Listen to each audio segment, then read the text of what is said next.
Broadcasting live, this is the Handicappers Report, brought to you by the Clubhouse Racebook, 711 Central Avenue, Albany, and CapitalOTBBet.com, the premier online wagering site in New York State. CapitalOTBBet.com. Sign up today.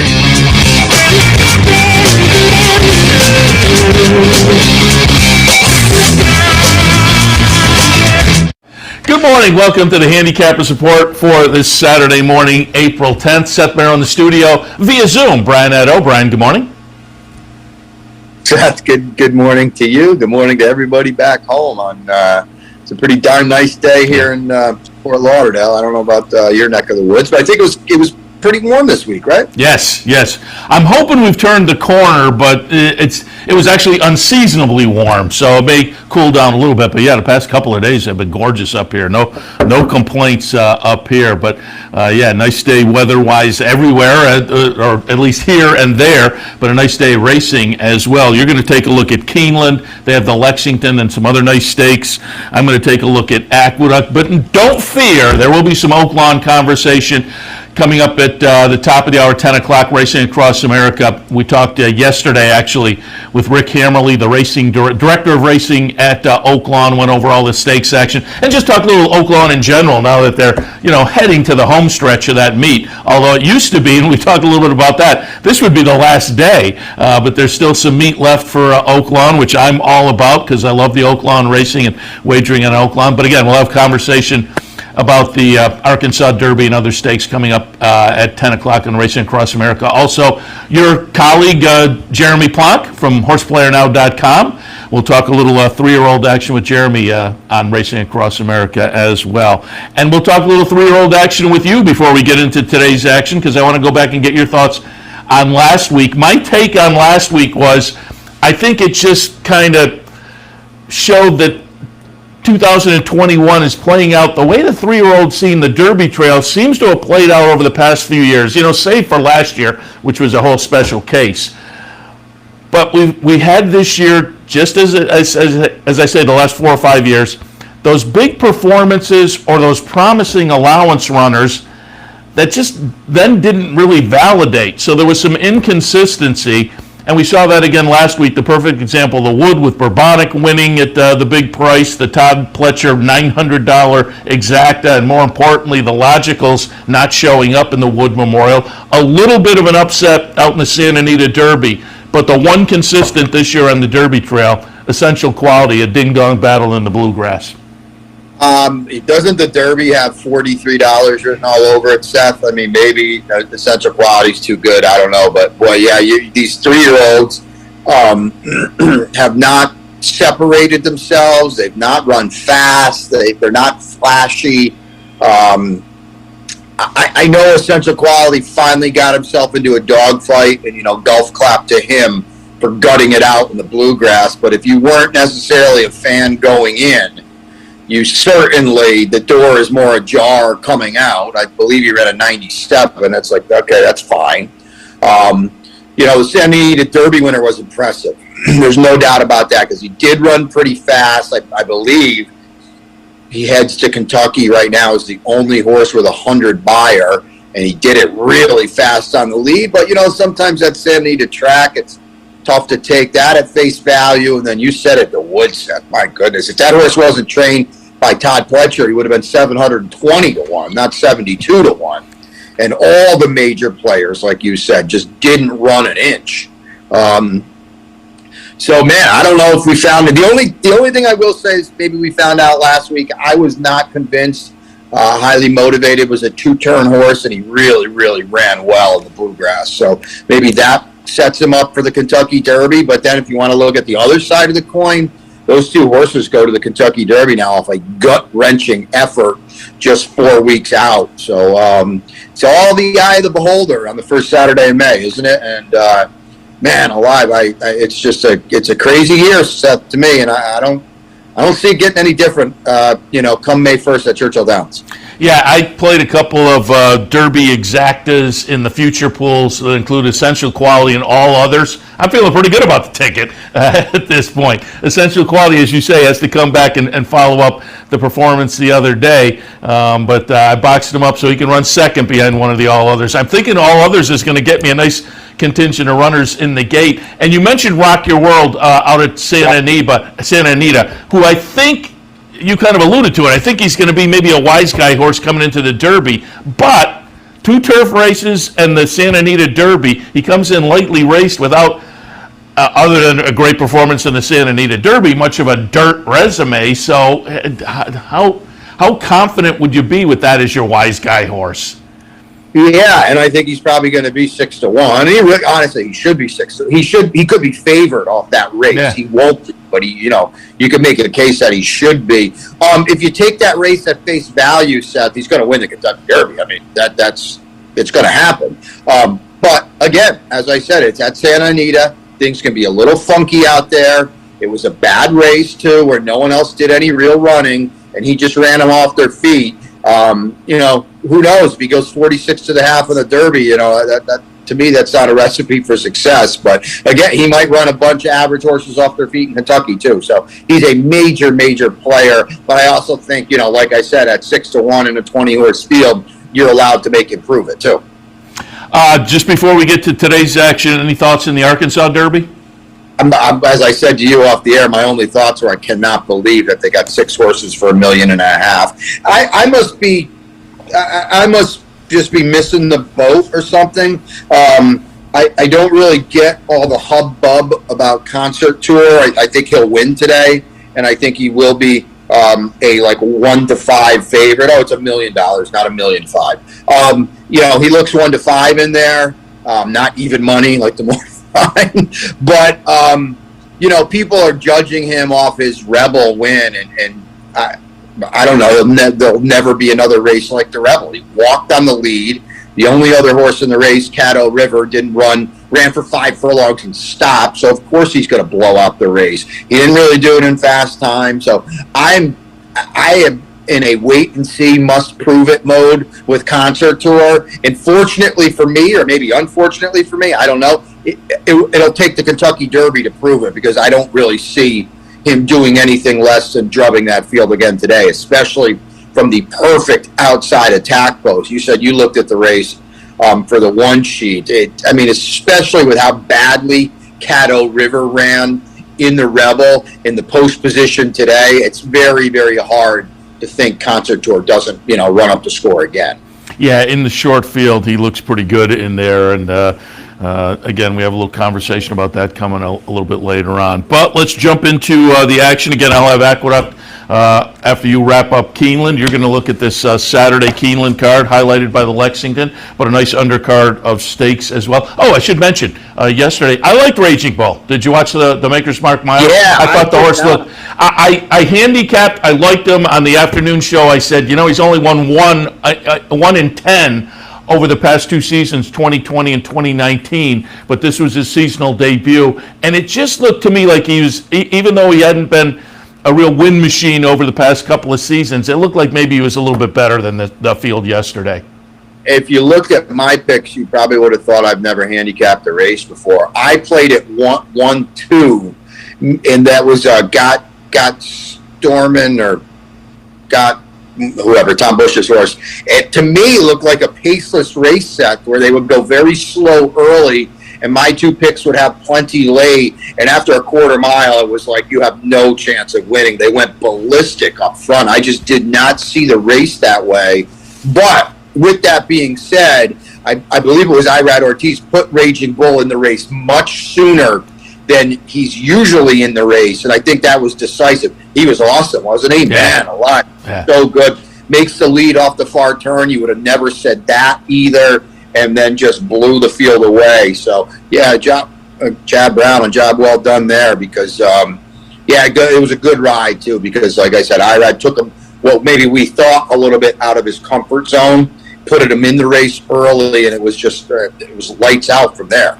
Yeah, and we are living through one of those eras where you probably don't appreciate it until you're 20 years down the line, but Irod Ortiz is just unconscious. A record-breaking championship meet down at Gulfstream.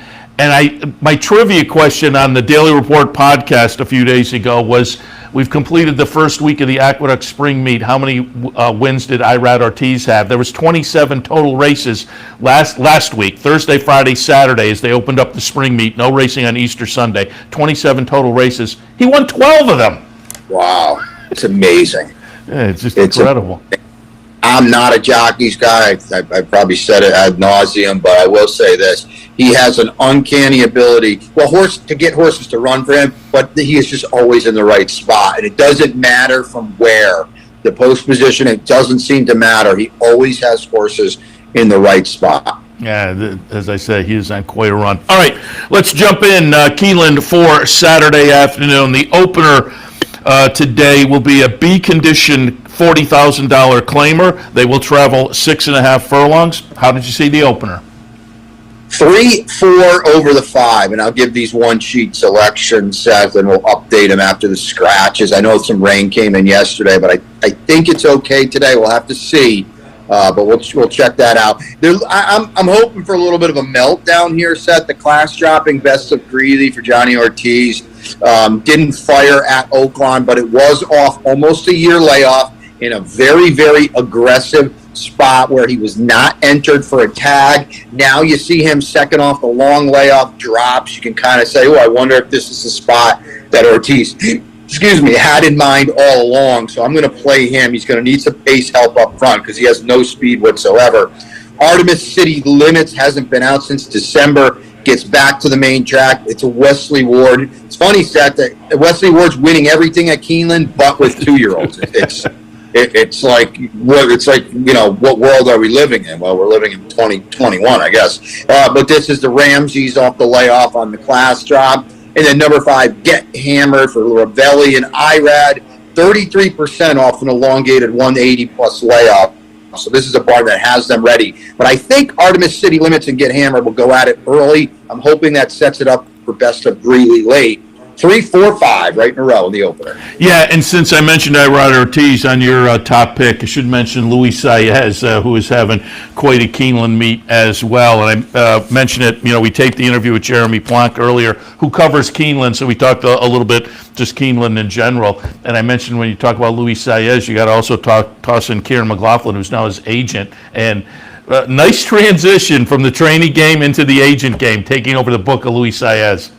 Yeah, no doubt about it. Kieran, one of the best guys in racing, easy to root for, so it's cool to see him having so much success. And to me, Luis Saez is as good as it gets. He doesn't get the recognition of the Ortiz brothers, but he's not in he does ride for Fletcher in Florida, but, the Ortiz brothers have Chad. Luis doesn't really have those kind of barns. I mean, to me, if you put him in power barns, he'd be doing what the Ortiz brothers are doing. I think he's a tremendous jockey, so I think it's great to see Kieran doing what he's doing as well. Like I said, one of the easy guys to root for. No question about it. All right, race number 2 at Keeneland. Optional claimer starter allowance types going 8.5 furlongs.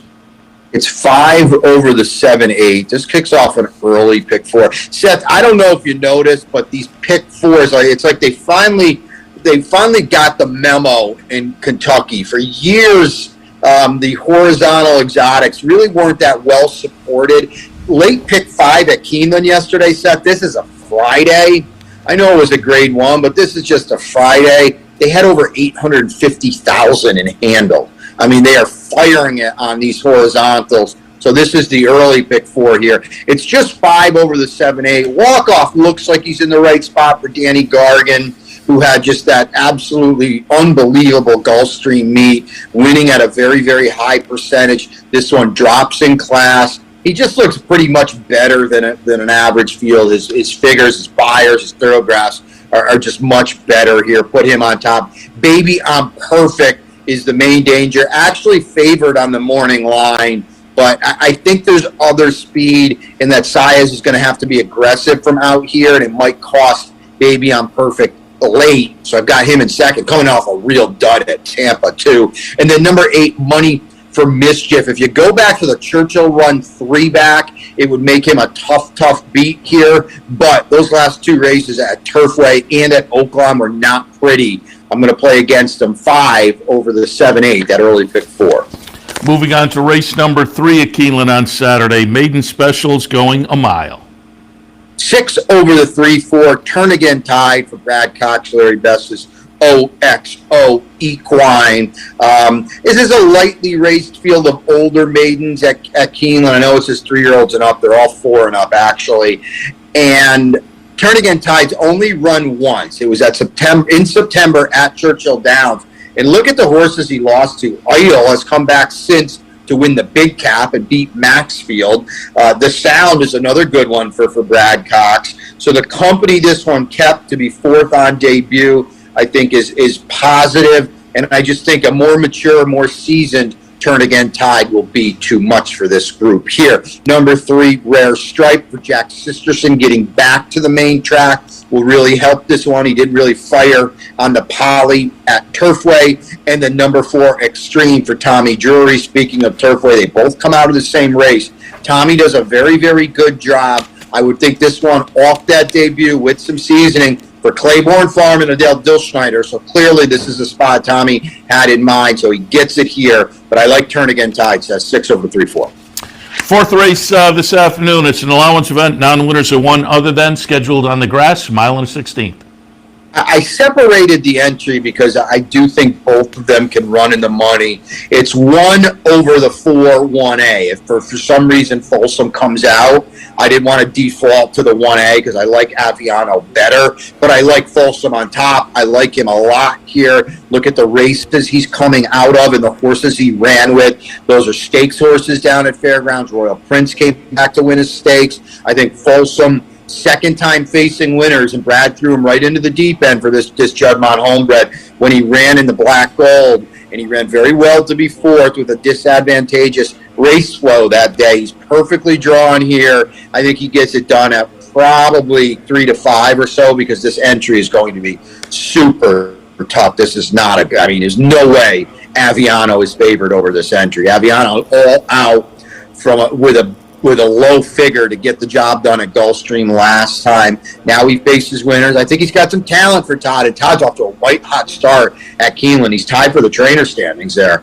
But I think Aviano's up against it from a race flow, tactical standpoint, and Folsom's got to run against winners where Aviano gets it here. And then the 1A Floriform, who regressed last time, breaking his maiden at Gulfstream. You look at the race 2 back when he was 2nd to a repeat winner. It was a big figure that day. He could bounce back up, Seth, and it would put him in the mix here. It's 1 over the 4 1A, and like I said, I do think the entry can hit the board here.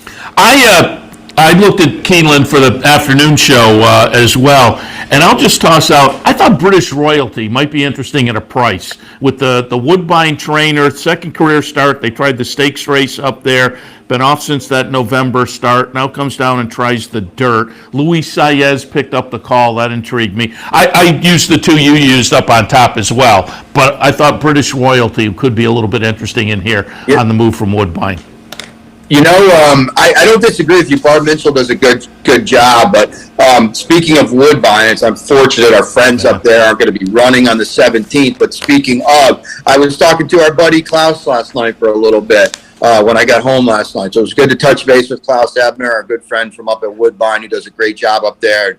Has been great for us throughout whenever we go up there north of the border, which unfortunately won't be happening anytime soon. And so got to talk shop a little bit with Klaus last night. So we're thinking of you, buddy, if you're watching. And he's a cool dude, and we wish them all the best up there, Seth, because I know they're still going through. I talked to my friend Sherry as well, who lives outside of Woodbine. They're still going through some tough times up there, and hopefully, the population in general, but for us, the Woodbine population, I can speak for you when I say they've been awesome to us, and hopefully we'll be back up there sooner rather than later. Yeah, absolutely. I 100% agree with that. And Klaus, we've had him here in the Clubhouse Racebook on Woodbine promotion days. He was sitting in, he's doing some handicapping, and also he owns some harness horses, and he has some harness horses right up the road at Saratoga as well. Yep. So glad to hear Klaus. He's one of the good guys. Yeah. So it was good to talk to him, and we wish everybody up there the best. No question about it. All right, 5th race at Keeneland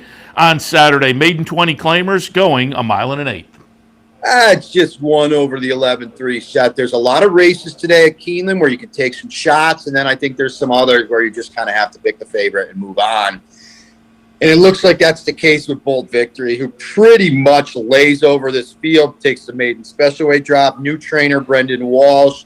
He's 21% off this elongated 180-plus layoff. Comes back as a first-time gelding. Who's here today? IRAD is here. So Brendan says it's go time. A mile and an eighth on the drop, and I think he'll be too good for this field, which looks very, very modest. Seth, I'll go outside for a little bit of a price. Lemon and DM for new trainer Edward Vaughn. I don't know this barn. Steve Asmussen had this horse at Churchill and at Oaklawn last year. Hasn't been out since November. Comes back as a gelding, adds blinkers as well, and stretches out from one turn to two. Maybe he shows some pace. Rogue Element, probably the main danger, but I think Bold Victory, Seth, maybe in a name your score kind of effort here, and looks way too good for this field. That probably, I like this morning line, 7-5. He might be odds on it in a 12-horse field too.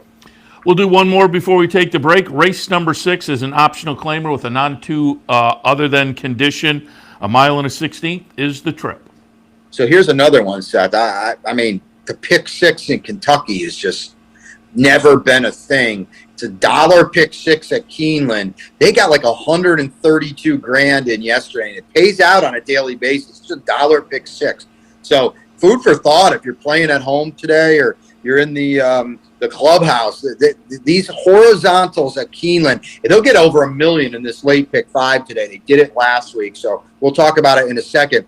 2 over the 6-8, West Will Power. Looks like a nice horse for Kelly Breen and Gary and Mary West, who's got Concert Tour out there at Oaklawn for Bob Baffert. But West Will Power gets back to 2 turns, and he's 2 for 2 at 2 turns at Monmouth, 0 for 2 at 1 turn at Gulfstream. He ran very well, though, to be second. He draws perfectly here, down inside. He's tactical in a race without a lot of speed, and I think Javier will have him involved from the get-go, and he'll be tough in here.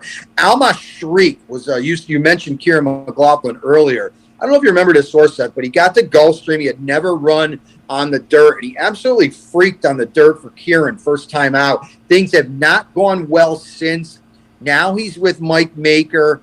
He was with Kieran. He was with Todd Pletcher. Now he's with Mike Maker off a total no-show on the turf last time, but he got caught chasing Cy F that day when he didn't break. Now he's back to dirt. Maybe he wakes up a little bit. And then number 8, In Love, is the real wild card for Paulo Lobo. This horse has never run on dirt in this country. 2 good turf efforts. Now he gets back to the dirt. He's by the Japanese sire, Agnes Gold, so he's bred for it. I don't really love this post. I certainly don't love his drop out the back closing style. So I was against him back on a speedier main track. West Will Power, to me, Seth, is going to be very, very tough to kick off that pick 6 I mentioned. All right, let's head to a break. When we come back, we'll complete our look at Keeneland. A little bit later on, Aqueduct. Stay tuned. Welcome to Albany County, an incredible destination to live, work, and play, with easy connections to more than a dozen cities from our vibrant modern airport. It's a short trip downtown to a hive of culture and amusement, from world-class shows at the newly renovated Times Union Center to reliving the past at the New York State Museum. From outdoor recreation to shopping to nightlife, Albany County has something for everyone. We'll see you soon. Want to take advantage of everything Capital OTB has to offer? Become a Capital Bets account holder today. It's quick and easy, and now for the month of April, it's our new member sign-up bonus. Simply make a minimum deposit of $200, bet $400, and receive a $200 cash bonus deposited directly into your new account. That's $200 free money from Capital OTB. So sign up today and win more with Capital OTB. Birdstone is an outside front. They're coming down to the finish. Can Smarty Jones hold on? Here comes Birdstone. Birdstone surges past. Birdstone wins the Belmont Stakes. In front, but here comes High Chaparral. High Chaparral, the defending champ, to take it to Bob. These two arch rivals hang ahead with Joe Hart bearing down on them. It's going to be a three-horse photo finish in the turn. Here's the wire. Photo finish. Welcome back to the Handicapper's Report on this Saturday morning. Seth, Merrow, and Brian Nadeau. Brian is in the midst of looking at Keeneland for Saturday on their Lexington Day card, which will include a nice number of undercard stakes, including race number 7's Ben Ali. I'm never sure how to pronounce that. Go with it. I think you had it right the first time, right? The Ben Ali. Yeah. A grade 3 event, $150,000 up for grabs. 9 furlongs is the trip. And this is usually a pretty darn good race set. It didn't necessarily come up quality-wise good this year, but I think, and there's only 5 of them entered, but I think you could go any different way. And I went for a price, 4-5-3-1. I mentioned Tommy Drury earlier, and Tommy does a good job with a limited amount of starters. And he's got this one, Sprawl, for Claiborne and Adele Dilschneider, and the horse comes back at Fairgrounds, first time for Tommy, off a long layoff with Bill Mott, and runs a real big race. Cowboy Diplomacy, that's that half-brother, maybe full brother to Monomoy Girl for Brad Cox, who's okay. Obviously, he's not Monomoy Girl, but he's getting okay, and he was good that day. And Sprawl comes back. He runs a 2 on the Thoroughgrass, which put him right in the mix here. And it was by far the best number that he's ever done. If he moves forward, Seth, which he's supposed to move forward off that comeback, he's not out of this at all at what will be a very, very nice price. So I put him on top. Silver Dust, that KG veteran for Brett Calhoun. Joe Kay and I talked to Brett about this horse, and he needed a spot to run him in. So he runs him on the turf at Keeneland. He had no chance. That was a stretch your legs kind of run that day, Seth. You go back to the races where he had a fair shot, and he doesn't have a fair shot in a race like the Breeders' Cup 3rd Mile. He's not that kind of horse. You go back to the Ali Sheba, to the Foster, to the Blame, and all these races, man, he's a good horse. He's closing in on $1 million. He'll get it this year, and he's a problem in here for the rest of these off that comeback. Night Ops, even money, I don't really see that. Can he win? Absolutely, but even money, no thanks for Brad and Javier, but you have to use him as well. And then Beau Luminaire is probably, I don't know if he's loose speed, but he's the speed, and he's maybe the controlling speed. And that's never a bad thing at Keeneland, but they are going 9 furlongs on the main track. He looked good running second at Gulfstream, but that was a 1-turn mile, 2-turn 9 furlong today. 4-5-3-1 in a, if nothing else, Seth, it's a very compelling renewal of the Ben Ali. Brett Calhoun, the trainer of Silver Dust in there, I'll just mention he is by my standards in the stakes race down at Oaklawn this afternoon for the seasonal debut. I'm going to be interested.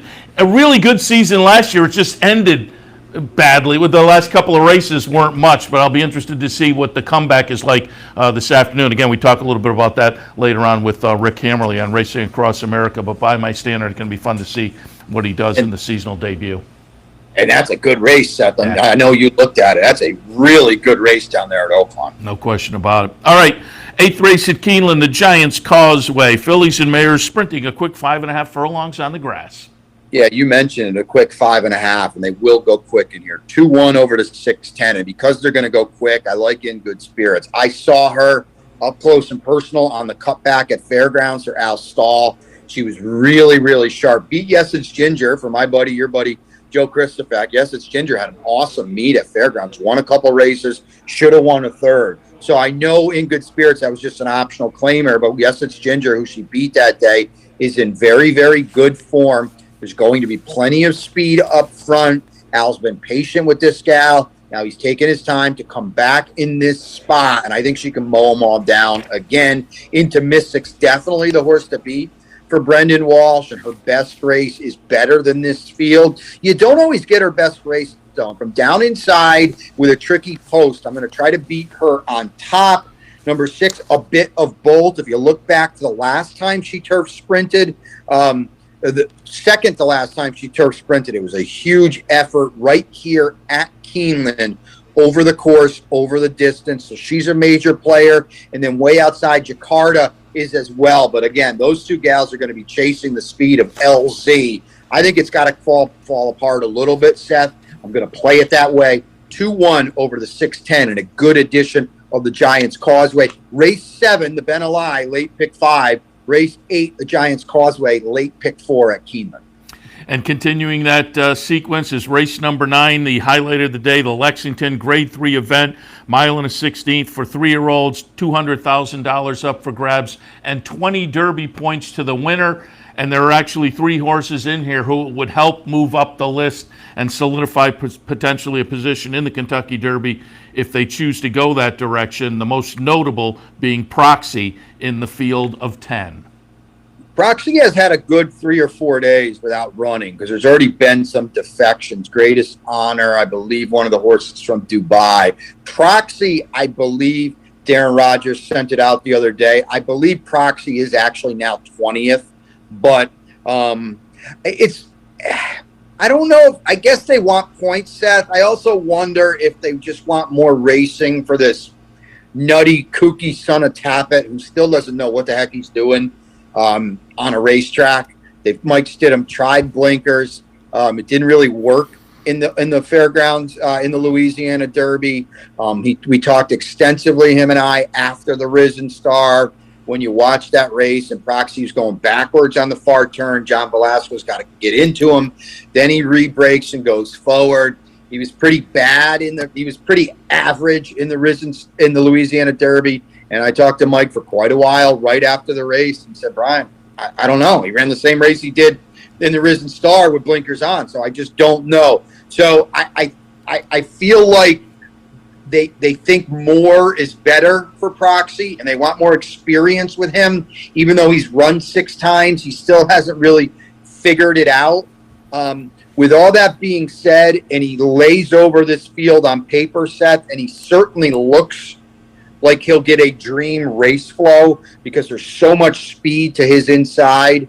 With all that being said, I mean, to me, this is not Proxy's gig here. Short stretch finish line at Keeneland for a horse that takes a little while to get going. This is not his cup of tea. So I'm against him today. A lot of people will be singling him. I was shocked to see 6-5 on the morning line, and then I kind of looked through the race, and I was like, oh, wow, he kind of is 6-5 in here. I'm just against him, Seth. I'm very against him, to be honest with you. And I went to Hockey Dad, and, he got really good last time in the Jeff Ruby when he was 3rd.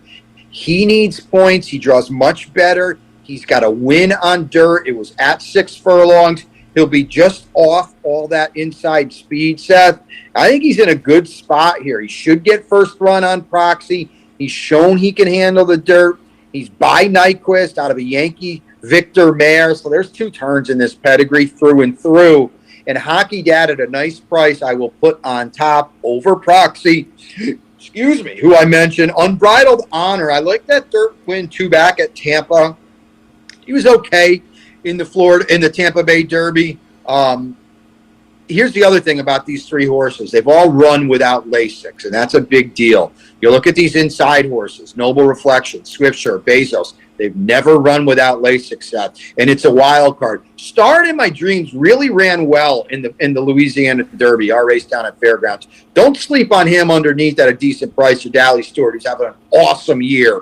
6-7 over the 5'10", and what I think is a very speedy Lexington, Seth. Yeah, I put Proxy on top just on the work. The last workout, I think, says he's on his toes. And as you say, maybe it just has the edge on this field. But the horse I thought was interesting was Swiftsure, stepping out of the 2 sprint races, one at Fairgrounds, one at Oaklawn. And then in the 3rd spot, I have the horse you had, Unbridled Honor. I think after what we saw Pletcher do last week, And a couple weeks ago in that Jeff Ruby, I thought Sainthood was actually the best horse in there, just had some trouble. So over the past few weeks, what Pletcher has done, 10-1 on the morning line, probably deservedly so, but Unbridled Honor becomes interesting on the Pletcher angle in there as well. So it's going to be a great race, Seth, if you're against the favorite. I think Bezos will be like 7-2, and to me, he has no chance. But they'll bet him as well. You're going to get a lot of value on some other nice horses because Proxy and I think Bezos are going to bottom out the board.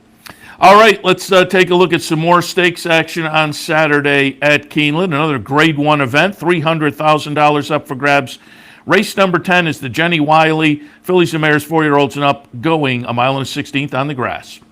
This is the bet of the day, the week, the month, the year. I don't know, but Juliet Foxtrot is, I think she's the best horse, and she as loose as can be in a race where there's no other speed whatsoever, Seth. It's just 3 over the 1-2. She's faster than all these horses on figures, buyers, thoroughgraphs especially, and she is the absolute controlling speed, the best bet of the day, an absolute single. She might not even be favored. That remains to be seen, but Chad's got a couple in here. Michelin is actually favored for Mike Stidham. I don't think that'll happen. But Juliet Foxtrot is loose, and I just love her in this spot for Tyler Gaffalione. Michelin down outside does have a little bit of tactical speed. Her comeback win was pretty good in the Hillsborough at Tampa. She steps up today. This is a lot like the Ben Ali set. It's a really good race. It's not the Grade 1 Jenny Wiley. There's no Rushing Falls in here or anything like that. There's no Sister Charlie's, okay? It's a darn good race. It's not a Grade 1 renewal this year. I think that's another reason why I like Juliet Foxtrot, because I think on her day, she's not a Grade 1 horse. She doesn't have to be. Today, as I mentioned, Michelin in second. Tama here, the first of 2 for Chad. He's also got Etoile in here, but Tama here, I think, will be a little closer on this with these soft fractions. She ran okay in the Matriarch with trouble, but she'll be an underlay as well. I love Juliet Foxtrot in here, Seth. There's no one to oppose. She has no excuse today not to get an elusive Grade 1 win for Brad and Juddmonte. It is her time today, or it will not happen. She's got to win this race. I'm right with you there. In the 11th and final at Keeneland on Saturday, maiden special types going 7 furlongs. Just quickly, 3-7 over the 8-11. Wayne Catalano's like 1 for 70 with first-time starters, and 6-pack was bet in a really good race at Fairgrounds. Comes back, second start of the career. I'll get it done in the nightcap. All right, let's take another break. When we come back, we'll shift our attention to Aqueduct for Saturday. Please stay tuned.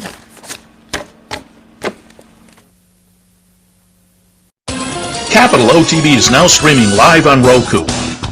The RTN Racing channel on Roku lets you watch OTB TV live through your Roku device or your Amazon Fire Stick, rather than being limited to computers and mobile devices, which means you can now watch OTB live wherever you are. Simply open Roku, scroll to find the RTN channel, then click on OTB TV. OTB TV on Roku. Try it now. The Clubhouse Racebook is the Capital Region's new home for racing and sports. 25,000 square feet of Vegas-style action with live wagering on the best horse racing from around the world. 260 flat-screen televisions and state-of-the-art wagering terminals. So don't miss out. The fun is only minutes away at 711 Central Avenue, Albany, just off Exit 5 of I-90. And don't forget, if you can't make it to the Clubhouse, you can always wager online 24/7 at capitalotb.com.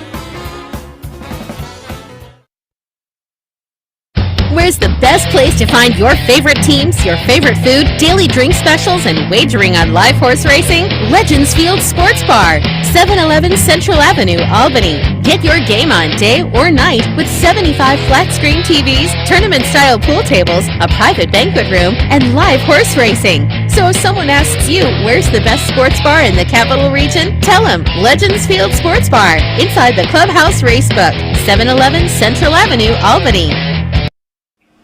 Welcome back to the Handicapper. Support Brian and Seth with you. Got through 11 races on a Grade 1 day at Keeneland. Seth's going to get into Aqueduct 9. And don't forget, Seth, as you mentioned, did the Arkansas Derby card for the 1 sheet as well. And I know he's going to be on the air talking about that a lot at Oaklawn today, a big card there.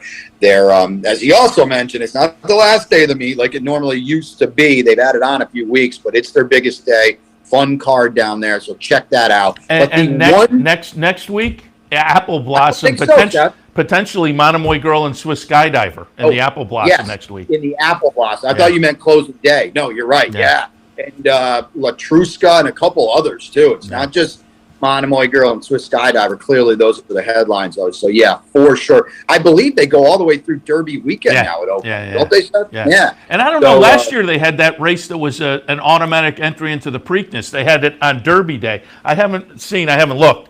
But potentially that'll be that Saturday as well. Yeah, I think it's like the Oaklawn Stakes or something like that. So yeah, they're firing down there, big purses and big pools and everything. 120. I think we've settled now on a 120 opener, correct? In New York, we'll see. Well, right today it is. It's 120. It's a maiden special weight for the gals. 3 and up. We go 6 on the main track. Turf racing back too. How cool is that? Yeah, it's a turf race, and I haven't checked the weather, but just in case, if it's on the dirt, 3, 4, 10, and 1. 3, 4, 10, and 1. They are on the dirt here. I was just saying in general that it's cool to see the turf racing back. Oh yeah, absolutely, and it's been nice turf racing over the last few days as well. But again, good race. If it doesn't go turf, 3, 4, 10, and 1. But on the turf, I have it 6, 9, 8, and 11. I will go with Disciplinarian on top for Dave Donk. Ended last season with a string of turf races and ran very well. Question mark, obviously, as will be for a lot of these turf races and turf runners over the next few weeks. What's the fitness level like? But, it's a steady string of workouts underneath. Comes back at probably the right level, and we'll look for Disciplinarian with Jose Ortiz on board to run well in the seasonal debut. Scuttlebuzz also hasn't been seen since the turf season in 2020, but mid-December, so late in the season. Again, comes back at probably the right level. Both of these broke the maiden against state-bred maiden claimers in their last starts, but they're coming back open 30 N2Ls, so I think they're going to fit fine. And in the third spot, Red Mule. It's a Rob Falcone trainee, and he had some horses out in Southern California over the winter. This one did get one start on the turf out there in January. Didn't show much, but now comes back to New York, and I think probably fits decently with this particular group. So in the opener at Aqueduct, 6, 9, 8, and 11. All right, here's the maiden special. I jumped the gun a little bit. Race 2, early pick 4 as well. Still on the turf. This is the inner maiden special weight fillies and mares. 3 and up, 9 furlongs, 1 mile and an eighth on the inner turf. If it should go on the dirt, 5, 6, 1, and 8. And again, dirt selections are also on the 1 sheet if it does play out that way later. But on the turf, 6, 2, 3, and 5. I'll put Creative Cairo on top. Again, 6 to 1 on the morning line, and I really like Cairo Prince runners as being win early types. This one didn't live up to that in the debut, but ran okay in a field of 12. Good closing effort to run 4th. It's a Christophe Clement runner. He can have them ready early. So again, off the debut early in March down at Gulfstream, I think good foundation to build from, and with the breeding, we'll look for this one to break through in career start number 2. Gabby Squared goes out for Chad Brown. Career debut was at Aqueduct last December, came back down at Gulfstream in January, so been off a little while, but first 2 starts I think stack up nicely with this field, and the return to New York I think is going to be beneficial as well. So we'll look for Gabby Squared to be in the mix. Miss Bonnie T goes out for Dave Donk off a couple of starts at the end of last season. Nice improving efforts as well. That second start in the career last December, had the lead late for a while and just got caught at the end. Adds Lasix this afternoon, could be a player in here in the seasonal debut, and only career start number 3, so maybe even some upside potential with that added 3-year-old maturity now. In the second race at Aqueduct, 6, 2, 3, and 5.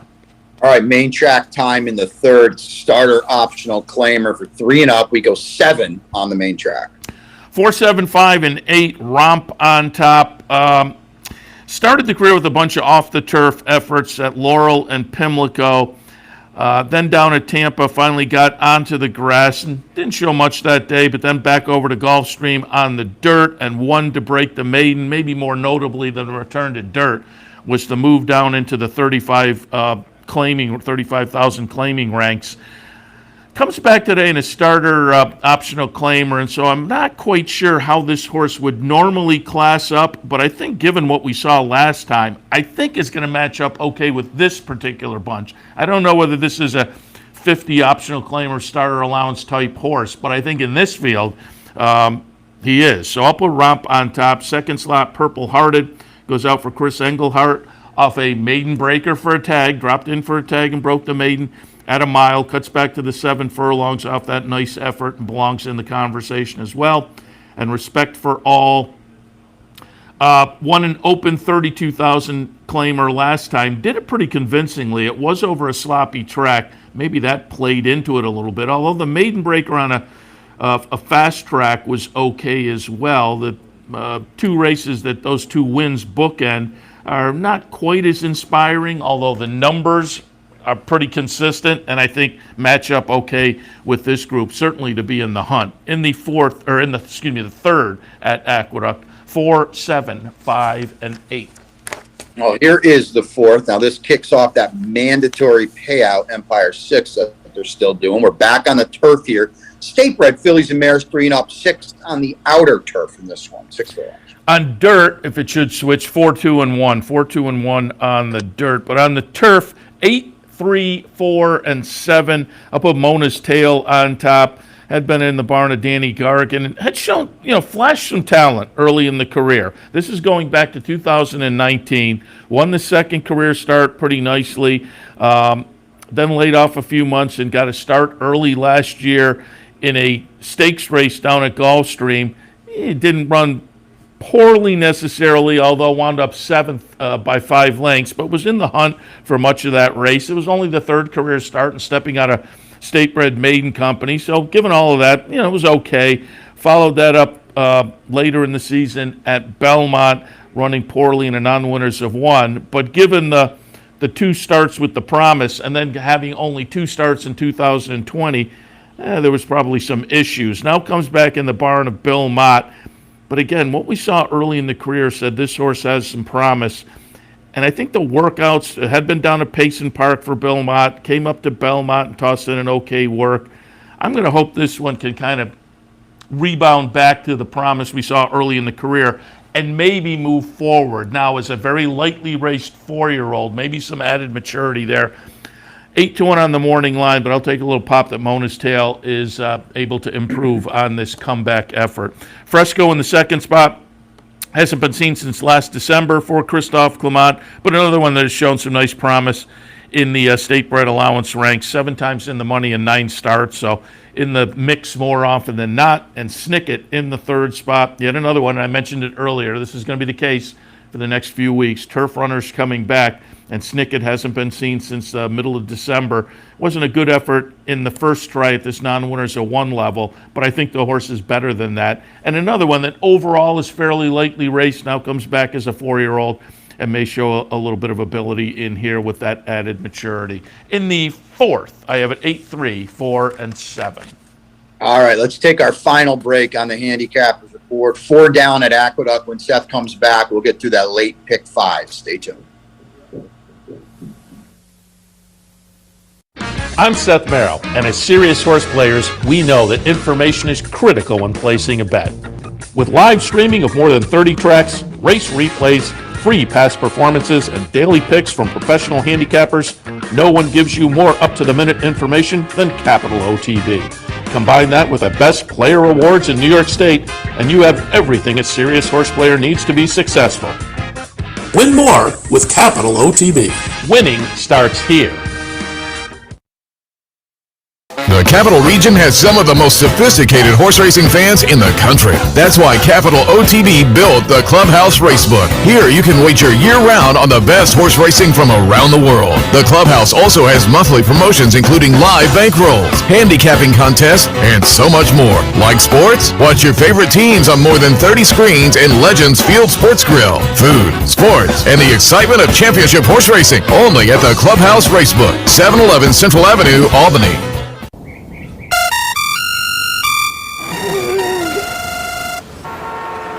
Come on! I want sales reports on my desk by Monday. Oops. My bad. Love racing? RTN brings you every live simulcast on your home television, plus live video streaming and race replays on your PC and mobile devices. To order, visit rtn.tv. RTN, a breed apart. Welcome back to the Handicapper Support. Brian and Seth with you. Keeneland a little earlier on. Seth's got Oaklawn on the one sheet as well. Arkansas Derby Day. But front and center right now, Aqueduct. We got through 4 before we went to the break, and it's late pick 5 time. And it starts out with the stakes. It starts out with a good one. The Top Flight, Fillies and Mares 4-up, 9 furlongs on the main track. And it's a good renewal, Seth. This used to be a very, very good race. Kind of fallen in recent years. This is a pretty sharp renewal here today. Yeah, and I went with Mrs. Danvers on top, not with much confidence though, but I don't know if there's any direction here to tilt that with much confidence. Horologist is the morning line favorite, and I suppose you can go in that direction. Bill Mott has a couple of good workouts under her. I put her underneath, but I went 3, 5, 6, and 4. Mrs. Danvers, I'm hoping the return to Aqueduct is going to be beneficial. She looked really good in the Comley to end 2020. The comeback or the seasonal debut in the Royal Delta, though, down at Gulfstream was not good at all. So again, I'm hoping maybe it was just this horse is going to appreciate the return to Aqueduct as opposed to the track down at Gulfstream. I think if that's the case and we get back to that performance 2 back, she does become the one to beat. But Horologist, another one, 2 races back down at Belmont in the Beldame looked pretty good. The follow-up in the Breeders' Cup Distaff, not much, but Payson Park, some nice workouts, a bullet since returning to New York for Bill Mott. She's logical, but as I say, I just am hoping Mrs. Danvers appreciates the New York home cooking on her return. Horologist second, and Thankful, another one that has shown some nice ability for Todd Pletcher on occasion, but seems a little bit consistent overall, and maybe that's the case with all of these. As I say, I don't jump in with a lot of confidence because of that, but I think Thankful has some ability, and again, Pletcher maybe on a little bit of a roll after what we saw last week in the Wood. At a price, that one could be interesting to consider as well. But I have a 3, 5, 6, and 4. All right, race 6 kicks off the late pick 4. Back to the turf on the inner, 3-year-olds and up, 25,000 claimer. We go a mile and a 16th. Should it go on the dirt, 13, 5, 2, and 11. But on the turf, 3, 1, 6, and 4. I'll put Vittori Kin on top. You know, the races so far this season have not been much, but comes back at a reduced level. And so I thought, you know what, I think at this 25 level, maybe this horse kind of gets the wake-up call and remembers what he was previously. This is now an 8-year-old, so again, maybe just lost a step that will not be regained. But I thought, dropping down to this 25 price, I'm willing to take a little pop on the rebound. Jose Ortiz on board. Second slot, I will take a look at the number 1, Gearhead, who goes out for Mike Trombetta and Live Oak, won a Tampa race most recently. It was a $16,000 claimer, but I don't think this is a huge leap to the 25 level up in New York. And I think that win last time may just signal the horse is in good form. You look at the number, and it kind of jumps off the page a little bit, so it could be an aberration. I'm hoping, though, as I say, it just kind of signals maybe this horse is in some good form right now. And in the third spot, Noble Thought, again, another one of those Rob Falcone horses that spent a little time out at Santa Anita this winter. This one running very well at this level last time on the West Coast. Comes east again. Kendrick Carmouche on board and seems like a player off what we saw this season at Santa Anita. In the 6th at Aqueduct, 3, 1, 6, and 4. All right, last chance for a pick 3 at Aqueduct. The 7th is a 1X for 3 and up. We go a flat 1-turn mile on the main track. 8, 7, 2, and 3. The number 8 Yankee Vision. A lot of early speed, and maybe from this outside post position that becomes beneficial as well. Rudy Rodriguez, trainee, took him all the way 2 back, and last time just got caught to run second, but was well clear of the 3rd horse. I think that early speed becomes very dangerous in here, so I'll put that one on top. Arham in the 2nd spot for Todd and Shadwell. A couple of nice starts down at Gulfstream. Maiden Breaker in the career debut. Impressive Maiden Breaker. Went off as the even money favorite. 1 condition up in the 2nd start and wound up 3rd. But I think this is a horse with some nice promise, certainly at this kind of a level. And then Texas Swing in the 3rd spot. Another Pletcher trainee. 4th in debut at Gulfstream at the end of last year. Then came back at Tampa to break the maiden in the 2nd career start. And off of that, they got ambitious and tried the Tampa Bay Derby. Those were all last year, 2020. Well, 2019 and 2020. Ran 3rd behind King Guillermo in the Tampa Bay Derby last year. That was in March, laid off until a Saratoga start in August. Now has been off since, and the Saratoga start was not good. I may have been tempted to put this horse on top, but to me, it's this wait-and-see kind of a situation. I couldn't leave the horse out of the mix, but just off of the situation with the starts and stops and the poor performance last time, I couldn't move the horse up anymore. But in the 7th, I have it 8, 7, 2, and 3. Back to the turf for the co-feature. It's the Danger's Hour. 4-year-olds and up, a mile on the inner turf. 100,000 on the line. 7, 4, 9, and 2. Analyze it on top. It's Chad Brown, local owner Bill Lawrence, and a horse that has shown some nice talent throughout the career, a stakes-level performer that I think is going to fit nicely with this bunch in the seasonal debut, off a very lightly raced past couple of seasons. Sat on the sidelines 2019, only a couple of starts last year, but one of those was the seasonal debut, which was a nice win. So this horse has already proven to be capable off the bench. I'll put that one on top. But for our friends at West Point Thoroughbreds, Decorated Invader, also a talented runner. Nice 3-year-old turfer last year in that division I like quite a bit. Won the Hall of Fame up at Saratoga and showed plenty of talent throughout the year. 5 wins and 10 starts. I think as a 4-year-old with a little added maturity becomes very interesting in this seasonal debut. And then in the 3rd spot, I'm going to go out to Hieronymus, who has a lot of early speed from the outside. Like some of the others in here, a little bit lightly raced over the past, 12 months or so. So this is a comeback effort for the Brad Cox horse. But with that early speed, maybe a little bit interesting in this group. Well, a group of 9, one of those is a main track only, though. So we'll be on the outside with speed in a field of 8, essentially, waiting for scratches. It could go down from there. But again, a player on those factors. In the 8th at Aqueduct, the Danger's Hour, 7, 4, 9, and 2. Yeah, it's a listed stakes race that could easily be a graded stakes race. Without about it. We close it out in the finale, the 9th State Bred Maiden Claimer. The tag's a quarter, going 6 furlongs on the main track. 10, 9, 7, and 8. I'll put Kirkerland on top. 3 starts. They've been okay for Robert Truss. Now gets a little class relief. Pave It hasn't been seen since February 2020. Only 4 starts.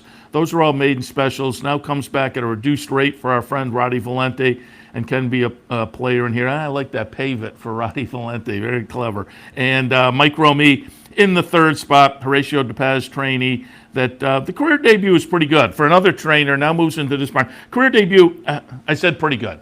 Career debut was a decent number against maiden specials and a decent number comparatively speaking. So I think now coming back in the 2nd start and having fired that number in the debut, but more importantly, with that number meeting this field, is going to fit nicely in the 9th at Aqueduct. 10, 9, 7, and 8. All right, do want to hit you with some of the promos. There is going to be a big Kentucky Derby syndicate. If you've been looking at these syndicate plays, which have been coming up on Saturdays, the Kentucky Derby will allow 30 people to participate for $100 each. There'll be $5,000 total in various Kentucky Derby type wagers. You can find out more on the website, but I bring it up because sign-ups will start April 17th, and it's first come, first serve. So if you'd like to be in the Kentucky Derby Syndicate, keep that in mind. Today, Masters weekend in honor of the golf tournament. There'll be a pick and putt promotion here at the Clubhouse Racebook. Come on down, put your name in the hat. Folks randomly selected throughout the afternoon. We have a little putting green. You can putt for some prizes here at the Racebook, Saturday afternoon, 711 Central Avenue in Albany. There's a $100 online knockout challenge. Check out the website for more information about that. And tomorrow here at the Clubhouse Racebook, it's a double Sunday promotion, play the book contest, match bet, Clubhouse Racebook, 711 Central Avenue in Albany. All right. That'll wrap things up. Brian, appreciate the thoughts, as always. Good luck to you this afternoon, firing. And by the end of the day today, we'll have a pretty good idea. I'm going to knock wood that maybe there aren't many defections in the last few weeks. And otherwise, again, by the end of the day, we'll have a pretty good feel for the Kentucky Derby field. Well, let's put it this way, Seth. By the end of the day, we'll know who wants to run in the Kentucky Derby. Yeah, we would hope there's not going to be too many more defections. The field will be defined with the Lexington, certainly the Arkansas Derby. The second place finisher of the Arkansas Derby will move on to Kentucky. Maybe even the third place finisher as well, depending on who it is, because a few of the others do have points there as well. So there'll still be some moving and shaking if you're checking out that leaderboard going into today. You can't win the Lexington and get into the Derby, but like we talked about, Proxy, Hockey Dad, and I believe one more would get into the Derby with a win. So Proxy just needs a point or two. Probably doesn't need any, but yeah, we'll figure it out, Seth, right? After today, we'll have a lot more of an idea who's going to be at least running on the first Saturday in May. The other one is It's My House for Bob Hess is the third one. Yeah, there are 3 in there. All right. Stay tuned. Top of the hour, we'll have some more conversation, including plenty of conversation about Oaklawn and racing across America. We'll wrap things up for this edition of the Handicapper Support. You can always pull up the sheet on the website, capitalotb.com. Click on the Handicapper Support link. You can find what Brian and I talked about this morning and more. Brian, good luck this afternoon. We'll talk again next week.